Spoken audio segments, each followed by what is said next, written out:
నాకెప్పటి నుంచో ఒక డౌటు. అదేంటి ఈ మధ్య అమ్మాయిల పేరెంట్స్ అంతా వెనకాల 10 ఎకరాలు ఉండి ఏ జాబు లేనోడు కన్నా, వెనకాల ఏమీ లేకుండా ఒక జాబ్ ఉంటే ఆ అబ్బాయికి ప్రిఫరెన్స్ ఎక్కువిస్తున్నారు. అంటే మాలాంటి ఐటీ ఎంప్లాయీస్ అనమాట. మేమేమో ఆ 10 ఎకరాలు సంపాదించడం కోసం ఓ 10 సంవత్సరాలు కష్టపడి ఆఫీసులో దొబ్బులు తిని, బయట గడ్డి లాంటి ఫుడ్ తిని, ఈ లోపల ఈ ట్రాఫిక్ మా లైఫ్ టైంలో సగం టైం తిని, ఇంత కష్టపడి మళ్ళీ అయ్యే 10 ఎకరాలు కొనుక్కుని ఏదో లైఫ్ టైం అచీవ్మెంట్లో ఫీల్ అవుతూ ఉంటాం. ఇది చేసాం కదా ఎంపీకేమో లైఫ్లో అని వెనక్కి తిరిగి చూసుకుంటే రాలిపోయి ఊడిపడిపోయిన జుట్టు తప్ప ఏం కనిపించదు. అరే ముందు చూపితే ముందుకెళ్ళిపోదామా అని ముందుకెళ్దాం అనుకుంటే మాకన్నా 2 ఫీట్ ముందే మా పొట్టాడు వస్తూ ఉంటుంది. అంతే తప్ప ఏం ఉండదు. ఇప్పుడు నువ్వు చెప్పు బాబాయ్, సొంత ఊర్లో 10 ఎకరాలు ఉంచుకుని ఓ 10 మందికి ఎంప్లాయ్మెంట్ క్రియేట్ చేసేవాడు బెటరా, లేదంటే అదే 10 ఎకరాలు సంపాదించడం కోసం ఓ 10 సంవత్సరాలు గుడ్డులా కష్టపడి చేసేవాడు బెటరా?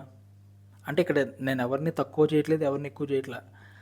జాబ్ చేసేవాడికి ప్రయారిటీ ఇస్తున్నప్పుడు సొంత ఊర్లో 10 మందికి ఎంప్లాయ్మెంట్ ఇచ్చేవాడు ఆడేం తక్కువ కాదు కదా అని నా పాయింట్ అంతే. సరే నువ్వే చెప్పు.